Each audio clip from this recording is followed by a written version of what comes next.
Hello guys, welcome back to my YouTube channel. So today we are going to cover up the rest of the chapter. Chapter 1 का explanation चल रहा है bricks, beats and bones. Rest of the 2 videos में मेरा rest of the NCERT portion मैंने explanation के साथ complete कर दिया है. Now this is the third video. Third video में ये वाला chapter हमारा complete हो जाएगा. Fine. So materials from the subcontinent and beyond ये वाला topic कर रहे हैं. Strategy इससे पहले था strategies for procuring materials. मतलब ये मटेरियल्स कहाँ से आया था, क्या प्रोसेस था, किस तरीके से ये मटेरियल मिला था, या क्या ट्रेड रूट्स हुआ करते थे कि मटेरियल को कहाँ से कहाँ हम फिनिश्ड प्रोडक्ट में या गुड में को हम कहाँ पहुँचाते थे. ठीक है, ट्रांसपोर्ट कैसे होता था, ये कहाँ से प्रोवाइड किया जाता था. ठीक है. नाउ हरप्पन्स ने प्रोक्योर किए, मतलब उनको कुछ मटेरियल्स मिले for craft production in various ways, अलग अलग तरीक़ों से मिले थे. फॉर इंस्टेंस, फॉर एग्जाम्पल देखते हैं हम कि उन्होंने कुछ सेटलमेंट स्टैब्लिश करे थे, मतलब ठीक है, such as Nageshwar and Balakot पे in areas where shells was available. कुछ एरियाज थे जहाँ पे शेल्स अवेलेबल थे, तो उन्होंने क्या किया, शेल्स जहाँ पे अवेलेबल थे वहाँ पे धीरे धीरे रहना स्टार्ट कर दिया, अपना सेटलमेंट डेवलप करना स्टार्ट कर दिया. जब सेटलमेंट होने लगेगा तो वो धीरे धीरे, अब वहाँ पे शेल्स फेमस है तो धीरे धीरे उन्होंने उन सब चीज़ों को यूज़ करके कुछ प्रोडक्ट्स बनाने स्टार्ट कर दिए होंगे. ठीक है. सो अदर सच साइट्स वर शॉर्टुगाई, कुछ जो दूसरी साइट्स थी वो शॉर्टुगाई थी in far of Afghanistan near the best source of lapis lazuli. Now अब लैपिस लजूरी क्या होता है, एक ब्लू स्टोन है जो कि बहुत ज़्यादा उसकी कॉस्टिंग होती है, बहुत ज़्यादा वैल्यू करते थे लोग उसके. And Lothal which was near sources of carnelian, Lothal को किस लिए फेमस था, वहाँ से कार्नेलियन मिलते थे, सोर्सेज ऑफ कार्नेलियन. स्टेटाइट होता था, स्टेटाइट एक आपको पता है कैसा स्टोन होता है, ठीक है, हार्ड स्टोन होता है स्टेटाइट. फ्रॉम साउथ, ये कहाँ से अवेलेबल होता था, साउथ राजस्थान से एंड नॉर्थ गुजरात से. एंड मेटल जो थे वो इजीली राजस्थान से अवेलेबल हुआ करते. तो जो दूसरी स्ट्रैटेजी थी कि रॉ मटेरियल्स जो है may have been to send expeditions to areas, मतलब चीज़ों को ढूंढने के लिए या तो रिसर्च वर्क हुआ करता होगा, या सर्च किया जाता होगा, रिसर्च किया जाता होगा, कुछ डिस्कवर किया गया होगा खेतरी रीजन ऑफ राजस्थान में. अब खेतरी राजस्थान से हमें क्या मिला था, कॉपर को देखा गया था, ढूंढा गया था, एंड साउथ इंडियन से गोल्ड को. दीज एक्सपेडिशन स्टैब्लिश, अब ये जो लोग थे, ये जो इन्होंने डिस्कवरी की होगी, या कोई कुछ लोग गए होंगे, जर्नी के थ्रू गए होंगे, उन्होंने सर्च किया होगा बेसिकली, ये डिस्कवर किया होगा, स्टैब्लिश किया था उन्होंने कम्युनिकेशन विद लोकल कम्युनिटीज़, एक बॉन्ड बनाया था, बातचीत की होगी लोकल कम्युनिटीज़ के साथ. Occasional beads in these areas are occasional finds of Harappan artifacts, कुछ हरप्पन आर्टिफैक्ट्स जैसे थे such as steatite micro beads, बहुत छोटे बीट्स हुआ करते थे इस एरियाज में. ये इससे ये पता चलता है कि हाँ कुछ तो बॉन्ड हुआ होगा लोगों के बीच में, कुछ कांटेक्ट हुआ होगा, कि मतलब लोगों ने बताया होगा कि ऐसे ऐसे स्ट्रक्चर चाहिए तो वो आपको बना के देते होंगे. Fine. There is evidence in the Khetri area for what archaeologist call the Ganeshwar Jodhpur culture. अब उन्हें एक एविडेंस भी मिला था खेतरी एरिया से, जिसको आर्कियोलॉजिस्ट जो है वो कहते हैं Ganeshwar Jodhpur culture, with its distinctive non Harappan pottery. किस लिए फेमस था ये, अपने डिस्टिंक्टिव फीचर के, स्पेशल फीचर के लिए. कौन सा था वो special, non Harappan pottery and an unusual wealth of copper objects, मतलब unusual wealth of copper object जो था बहुत ज़्यादा क्वांटिटी में था. It is possible that the inhabitants of this region supply, अब किसी चीज़ हमारे पास कोई चीज़ बहुत बल्क में है तो हम उसका क्या करेंगे, एक्सपोर्ट करेंगे, ट्रेड करेंगे, है ना. So it is possible that the inhabitants, वहाँ के जो रहने वाले थे उस रीजन के, उन्होंने कॉपर को सप्लाई किया था हरप्पन्स को. ठीक है, चलिए आगे बढ़ते हैं. आप contact with distant lands, recent archaeological finds, कुछ आर्कियोलॉजिकल फाइंड्स जो है वो सजेस्ट करते कि जो कॉपर था वो प्रोबेबली ओमान से लाया गया था. On the south eastern tip of the Arabian peninsular, south eastern tip पे अरेबियन पेनिनसुलर के पास में ओमान है, वहाँ से लाया जाता था. केमिकल एनालिसिस से ये भी पता चलता है कि बोथ जो ओमानी कॉपर है एंड हरप्पन आर्टिफैक्ट्स हैं, फाइन, हरप्पन आर्टिफैक्ट्स हैं, हैव ट्रेसेस ऑफ निकेल, उसमें कुछ क्या मिले थे, ट्रेसेस मिले थे, ट्रेसेस ऑफ निकेल के, सजेस्टिंग अ कॉमन ओरिजिन. इससे ये पता चलता है दोनों में कि हाँ ये दोनों जगह ही पाया जाता होगा क्योंकि उनका एक कॉमन ओरिजिन था. There are other traces of contact as well, कुछ और ट्रेसेस भी मिले थे but this was the main. A distinct, एक स्पेशल टाइप ऑफ वेसल हुआ करता था, लार्ज हरप्पन जाल जिसको कहते हैं.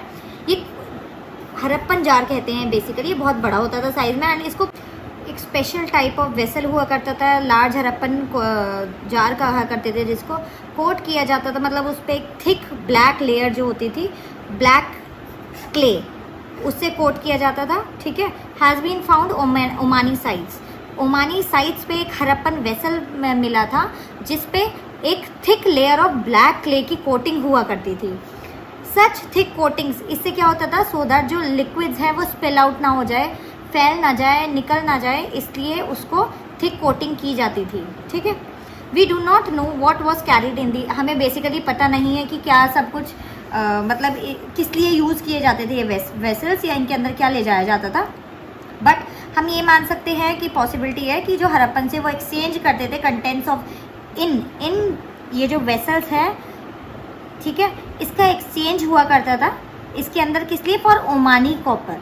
हरप्पन से एक्सचेंज करते थे कंटेंट्स ऑफ इन वेसल्स के अंदर के जो कंटेंट्स है उसको एक्सचेंज करते थे ओमानी कॉपर के लिए। कुछ मेसोपोटामियन टेक्स्ट से ये पता चलता है कि जो थर्ड मिलेनियम है वो किसको रेफर करता है, it refers to copper coming from a region called Magan, कि कॉपर कहाँ से आता था, कॉपर आता था एक रीजन है मगन, वहाँ से कॉपर आया करता था। Perhaps a name for Oman, जिसका दूसरा नाम क्या है, मगन, ठीक है। This is the other name, अभी हमने पढ़ा है ना, ओमान से क्या आता था, कॉपर, ठीक है, this was famous for copper. And interestingly enough copper found at, मतलब अच्छी खासी कॉपर जो थी वो मेसोपोटामियन साइट्स पे भी मिली थी हमें, कंटेंट्स उसके अंदर कुछ ट्रेसेस थे निकेल्स के, अभी हमने पीछे पढ़ा है तो ठीक है, अभी भी पढ़ा था, ये फिर से रिपीट किया गया है, कुछ ट्रेसेस ऑफ निकेल भी पाए गए थे। अदर आर्कियोलॉजिकल कुछ फाइंड्स थे, वो उससे सजेस्ट किया था कि एक लॉन्ग डिस्टेंस जो है, कॉन्टैक्ट्स इंक्लूड लॉन्ग डिस्टेंस जो है, उस मतलब बेसिकली वो क्या क्या चीज़ें हुआ करती थी उसके अंदर, हरप्पन सील्स हुआ करते थे, वेट्स हुआ करते थे, डाइस एंड बीड्स, ये सब चीज़ें हुआ करती थी। In this contact it is worth noting that Mesopotamian text mention contact with regions name. अब इससे ये पता चलता है कि मेसोपोटामियन के टेक्स्ट से ये मेंशन करते हैं, वो ये पता चलता है कि उनका कॉन्टैक्ट हुआ करता होगा इन रीजन के साथ, कुछ तो कॉन्टैक्ट था, ठीक है। ये सब चीज़ें मिली तो उससे ये तो एक्सचेंज हुआ, तो कुछ जो चीज़ें हैं ये उन जगह पे मिली, उन साइट्स पे मिली, तो इससे क्या एविडेंस होता है, इससे यही तो मिलता है कि ये सब चीज़ें यूज़ की जाती होंगी, वहाँ पे नहीं है बट कहीं से तो आई होंगी ना। इम्पोर्ट एक्सपोर्ट तो लोगों का चलता होगा ना, किसी चीज़ का कोई गुड्स तो होते होंगे ना जिसका वो इम्पोर्ट एक्सपोर्ट करते हैं, राइट। नेम्ड दिलमन, ठीक है, जिसका नेम है Dilmun, Magan and Meluhha, possibly the Harappan region. Now they mention the products from Meluhha. अब उन्होंने ये भी मेंशन किया कुछ प्रोडक्ट्स थे जो कि मेलुहा से मिलते थे, जैसे कि मेलुहा से क्या क्या आते थे, कौन कौन से प्रोडक्ट्स थे वो, carnelian, lapis lazuli, copper, gold and varieties of wood. एक मेसोपोटामियन मिथ है जो ये कहता है कि Meluhha may your bird be the haja bird, तुम्हारी जो बर्ड है वो हाजा बर्ड होती है, may its call be heard in the royal palace, और उसकी गूंज अंदर रॉयल पैलेस तक सुनाई दी जाती। सम आर्कियोलॉजिस्ट ये सोचते थे हाजा जो बर्ड है वो एक तरीके वॉज द पिकॉक, वो एक मतलब बेसिकली पिकॉक को रेफर कर रहा है, कुछ आर्कियोलॉजिस्ट ऐसा सोचते थे, ठीक है। Did it get this name from, क्या ये जो नेम है ये उसको इसी सॉन्ग से मिला है, इसी लाइन से मिला है, उस कॉल से मिला है। It is likely that communication with, वो ये कह रहे हैं बेसिकली ये जो है ये कम्युनिकेशन विद ओमान, बहरीन और मेसोपोटामियन वॉज बाई सी, इनका जो कम्युनिकेशन होता था ओमान के साथ में या बहरीन के साथ में या फिर मेसोपोटामिया के साथ में सी के थ्रू हुआ करता था। मेसोपोटामियन टेक्स्ट जो है वो रेफर करते हैं कि जो मेलुहा है इज़ अ लैंड ऑफ सी फेयरर्स, ठीक है, ये एक लैंड है किसकी, सी फेयरर्स की। Besides we find depictions of ships and boats on sea, कैसे पता चलता है, हमें डिपिक्ट कर सकते हैं, कुछ पिक्चर्स हुई होंगी, ठीक है, कुछ पिक्चर्स थी, ये देखो सिंबल्स थे, ठीक है, बोट्स के या फिर शिप्स के, सील्स के ऊपर, तो इनसे पता चलता होगा। Now seals, scripts and weights के बारे में बात करेंगे, सील्स एंड सीलिंग्स के बारे में बात करते हैं। फर्स्ट ऑफ ऑल देखिए letters on an ancient sign board, ancient sign board पे बेसिकली कैसे कैसे लेटर्स हुआ करते थे, व्हील का देखो, ठीक है, ये देखो, ये देखिए। So seals and sealings were used to facilitate long distance communication. Seals and sealings किस लिए यूज़ किया जाता है? जो लॉन्ग डिस्टेंस कम्युनिकेशन है उसके लिए। इमेजिन अ बैग ऑफ, आप इमेजिन करो कि एक बैग है गुड्स से भरा हुआ, सामानों से भरा हुआ, वो हमें एक जगह से दूसरी जगह भेजना है और उसका हमें बेसिकली उसको टाइट करना है, मतलब बंद कर देना उसको। उस बैग को हमें बेसिकली रोप से उसको टाई कर दिया है, बांध दिया है। And on the knot was affixed some wet clay, and उसकी नॉट पे सपोज करें ये सैक हो गया, ठीक है, ये बेसिकली बैग सा हो गया, यहाँ पे हमने इसको टाई कर दिया। टाई पे फिर वेट क्ले से कुछ सील लगा दी जाती होगी, सिंबल बना दिया जाता होगा उस पर।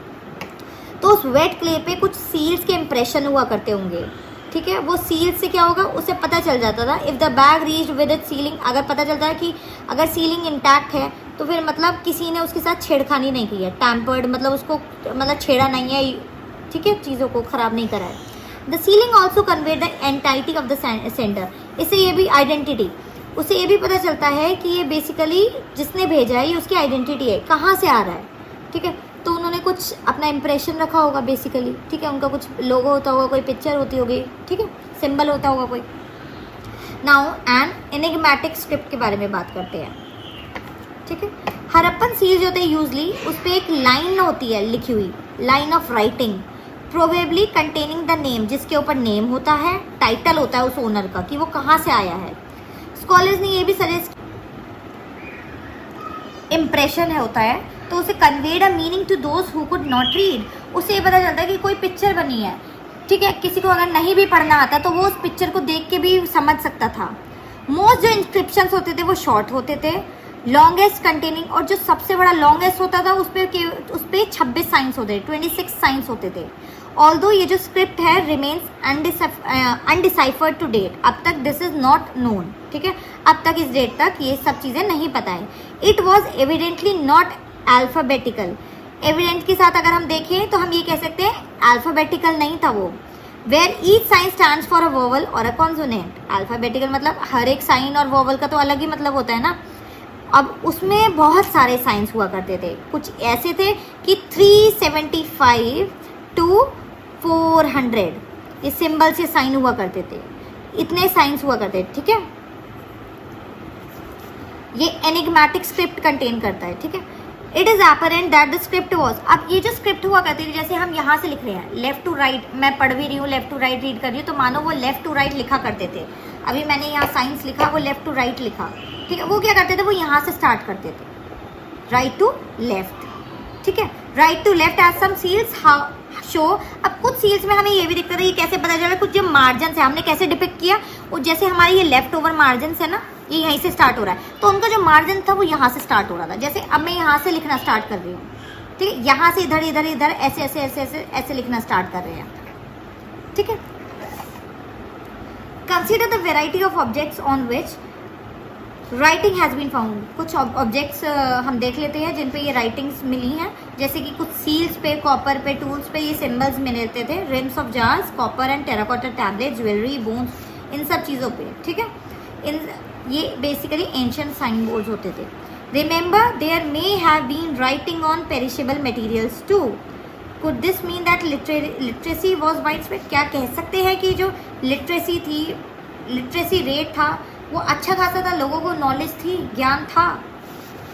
सो वेट्स के बारे में बात करते हैं, जैसे हम कोई भी चीज़ एक्सचेंज करते हैं, कुछ भी गुड्स को एक्सचेंज करते हैं, ठीक है, तो this was regulated, exchanges were regulated by a precise system of weights, मतलब किसी तरीके से तो हम उसको नापते होंगे, तोलते होंगे, कैसे तोलते थे उसको, मेजर कैसे करते थे, बेसिकली वे किस तरीके से उसको मेजर करते थे। Usually made of a stone, किससे बनता था, स्टोन से बनता है, जिसको शर्ट कहते थे, CHERT, चर्ट कहेंगे, शर्ट कहेंगे, ठीक है। एंड जनरली क्यूबिकल शेप में हुआ करता था, ठीक है, क्यूबिकल शेप में हुआ करता था, इस तरीके का कुछ होता होगा, देखेंगे वो ये हो गया आपका, ठीक है, ऐसी शेप का हुआ करता होगा कुछ, विद नो मार्किंग्स, उस पर कोई भी मार्किंग्स नहीं हुआ करती थी, जैसे हम आज के टाइम में नंबर्स होते हैं कि इतना किलो का है, इतने वाट का है, तो उस पर नहीं होता था।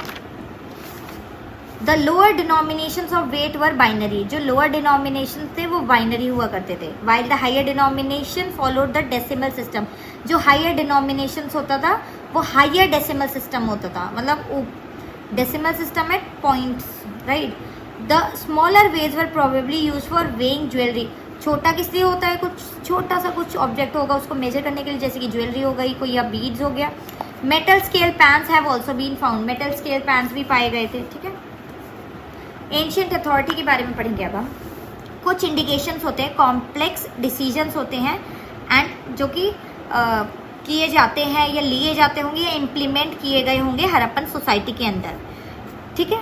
कुछ एक एग्जाम्पल के थ्रू हम देखेंगे या इंस्टेंस के थ्रू। जो एक्स्ट्रा ऑर्डिनरी इन यूनिफॉर्मिटी होती है हड़प्पन आर्टिफैक्ट्स की, इससे ये पता चलता है कि वहाँ पे पॉटरी भी थी, ठीक है।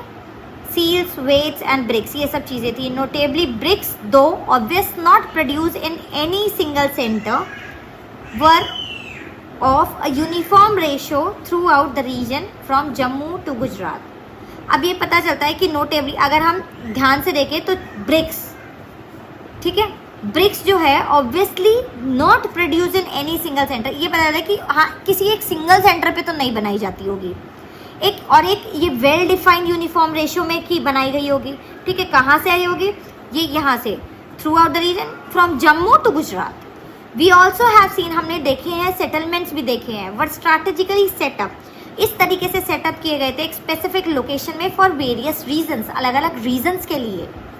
कुछ जो लेबर्स थे वॉज मोबिलाइज किए गए थे, मूवमेंट होता था उनको फॉर मेकिंग, किस लिए कि उनको ब्रिक्स बनानी पड़ती थी, ठीक है। कुछ वॉल्स का कंस्ट्रक्शन करना होता था, बड़ी बड़ी वॉल्स बनानी पड़ती थी या कोई प्लेटफॉर्म्स बनाने पड़ते थे, तो इसलिए वो they use to mobile, right, mobilize करते थे।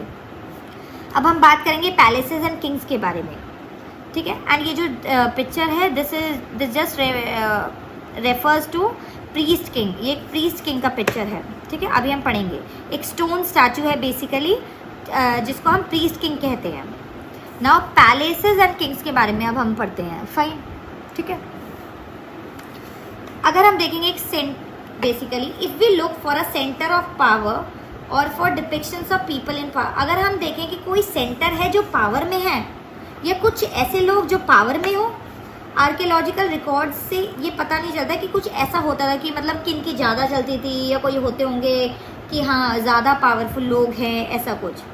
अ लार्ज बिल्डिंग, कुछ एक लार्ज बिल्डिंग मिली थी मोहनजोदारो में, this was labelled as a palace by archaeologist, इसको बता तो दिया दिस इज़ अ पैलेस, ठीक है, आर्कियोलॉजिस्ट ने बता दिया, बट उसके अंदर कुछ ऐसा कुछ स्पेक्टेकुलर फाइंड्स नहीं थे जिसको हम एसोसिएट कर सके कि हाँ एक पर्टिकुलर ग्रुप ऑफ पीपल था या क्लैन था कोई जो रूल करता होगा, ठीक है, या जिनकी ज़्यादा चलती होगी या पावर में थे, कितने राजा थे, होते होंगे या नहीं, इस चीज़ का कोई आइडिया नहीं है।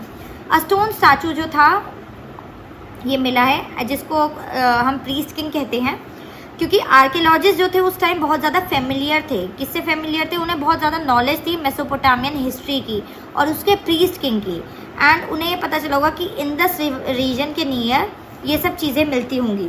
But as we will see, इस अगर पिक्चर को आप देखेंगे तो रिचुअल प्रैक्टिसेस जो हुआ करती थी हड़प्पन सिविलाइजेशन की are not well understood yet, nor are there any means of knowing whether they use to perform them also held political power. मतलब ऐसा कुछ था नहीं कि लोग एक पर्टिकुलर किसी गॉड को मानते होंगे या कुछ, कोई लोग पावर में होंगे, इन सब चीज़ों का कुछ ऐसा पता नहीं था, ठीक है। जब आर्कियोलॉजिस्ट ही नहीं पता लगा पाए तो फिर हम जज ही नहीं कर सकते, हमें कुछ फिर पता ही नहीं है।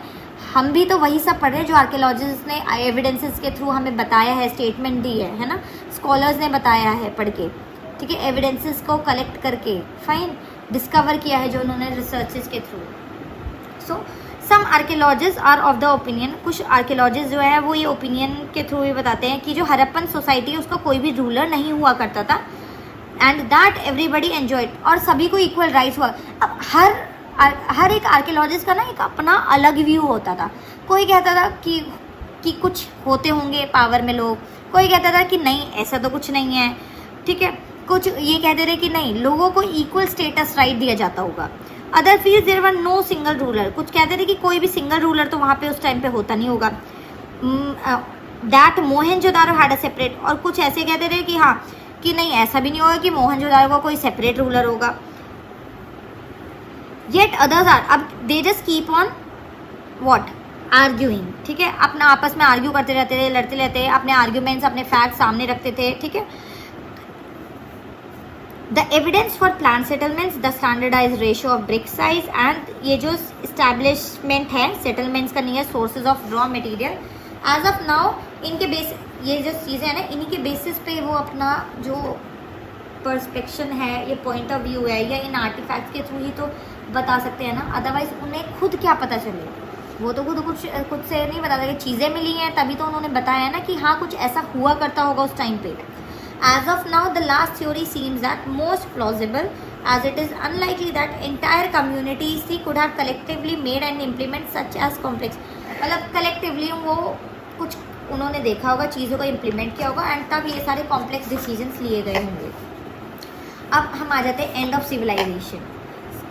क्या हुआ था बेसिकली, सिविलाइजेशन का एंड कैसे हुआ था, चीज़ों का अभी तक कुछ पता ही नहीं चला है, ठीक है। अभी हम पढ़ेंगे अब इसके थ्रू एक बार, क्योंकि I just want you to go through each and every line of NCERT once. अगर एक बार NCERT आपने कर ली ना तो आपको सीधा रिवाइज करना है, फिर you have to make up the notes and prepare and learn important questions, क्योंकि अंडरस्टैंडिंग पार्ट तो हो गया ना आपका, ठीक है। So the end of the civilization, there is evidence, अब कुछ एविडेंस है that by approximately 1800 BCE most of the mature Harappan sites जो हैं इन रीजन्स, कुछ मेच्योर हरप्पन साइट्स हैं कहाँ पे, चोलिस्तान के रीजन में, उनको खाली कर दिया गया था, एकदम से लोग सब कुछ छोड़ छाड़ के चले गए थे। साइमल्टेनियसली कुछ एक्सपेंशन हुआ था पॉपुलेशन का, बढ़े थे लोग, न्यू सेटलमेंट स्टार्टअप हुए थे गुजरात, हरियाणा एंड वेस्टर्न उत्तर प्रदेश में। कुछ हरप्पन साइट्स जो थी उन्होंने कंटिन्यू किया था कि वो ऑक्यूपाई करेंगी 1900 BC के around. There appears to have been a transform, उससे ये पता चलता है कि हाँ कुछ ट्रांसफॉर्मेशन हुआ है, कुछ चेंजेस आए हैं मटेरियल कल्चर में, ठीक है। सेटलमेंट हुआ है तो लोगों को मटेरियल भी मिला होगा, रॉ मटेरियल मिला होगा, उन्होंने चीज़ों को डेवलपमेंट उनको बनाना स्टार्ट किया होगा, ठीक है। Marked by the disappearance of distinctive artifacts of the civilization, ये सब चीज़ें हैं, इन सब चीज़ों से पता चला writing, long distance trade and मतलब लोगों का आना जाना कैसे हुआ करता था, ठीक है। क्राफ्ट स्पेशलाइजेशन, धीरे धीरे क्या हुआ, क्राफ्ट स्पेशलाइजेशन जो है, राइटिंग्स हैं, ये सब चीज़ें धीरे धीरे लॉन्ग डिस्टेंस ख़त्म होने लग गया, दिखाई नहीं दिया, डिसअपियर्ड, एकदम से गायब हो गया कहीं। In general far fewer material, बहुत रेयर जो मटेरियल्स थे वो यूज़ किए जाते थे फार फ्यूअर थिंग्स के लिए, ठीक है। हाउस कंस्ट्रक्शन टेक्निक्स जो है वो धीरे धीरे ख़राब होने लग गई, डिटीरियोरेट इज ख़राब होना, and large public structures were no longer produce, large public structures भी लोगों के लिए बड़ी बड़ी चीज़ें या सेटलमेंट्स या जो बनाते थे वो भी धीरे धीरे ख़त्म होने लग गए, कम हो गए, फिर ख़त्म ही हो गए। आर्टिफैक्ट्स और सेटलमेंट जो है वो इंडिकेट करता है एक रूरल वे हुआ करता था उनकी लाइफ का रहने, मतलब basically in what are called late Harappan या सक्सेसर कल्चर कहेंगे जिसको, late Harappan rural way of life था बेसिकली, ठीक है। अभी हमने ऊपर पढ़ा था ना mature Harappan and late Harappan, early mature and late Harappan, ठीक है। What brought about these changes, changes कैसे आए, कुछ जो एक्सप्लेनेशन है वो सामने रखी गई हैं, वो जो चीज़ें हैं बेसिकली क्या है, डिफॉरेस्टेशन हुआ होगा, या तो अब उन्हें खाना नहीं मिला होगा तो एकदम से लोग कैसे रहेंगे, वो चले गए होंगे छोड़ छाड़ के, या तो कुछ क्लाइमेटिक चेंज आया होगा, या एकदम से एक्सेसिव फ्लड आ गई होगी, द शिफ्टिंग और ड्राइंग अप ऑफ रिवर्स एकदम से सूख गए होंगे, या तो लैंडस्केप का ओवर यूज़ हो गया होगा। इनसे ये पता चलता है कि जो सेटलमेंट्स है धीरे धीरे खत्म हो गई, एंड अप हो गई, तो ये सिविलाइजेशन का एंड हो गया। ये तो हुई है, लेकिन ये नहीं पता चला कि एकदम से सिविलाइजेशन का एंटायर एंड कैसे हुआ, पूरा सिविलाइजेशन जो है वो एकदम से खत्म कैसे हुआ। It appears that a strong unifying element जो है perhaps that Harappan state came to an end, ठीक है। This is evidence by the seals गायब हो गई, खत्म हो गई, कुछ चीज़ें सामान नहीं मिले, वेट सिस्टम भी, ठीक है, चीज़ों को एकदम खाली छोड़ दिया गया, तो अब नहीं है तो फिर वो क्या है, एंड अप ही तो है ना। The subcontinent would have to wait for a over millennium for new, अब उन्हें एक मिलेनियम के लिए वेट करना होता कि न्यू सिटीज़ आएंगी, वहाँ पे डेवलप करेंगी उन रीजन्स के अराउंड, फाइन। एविडेंस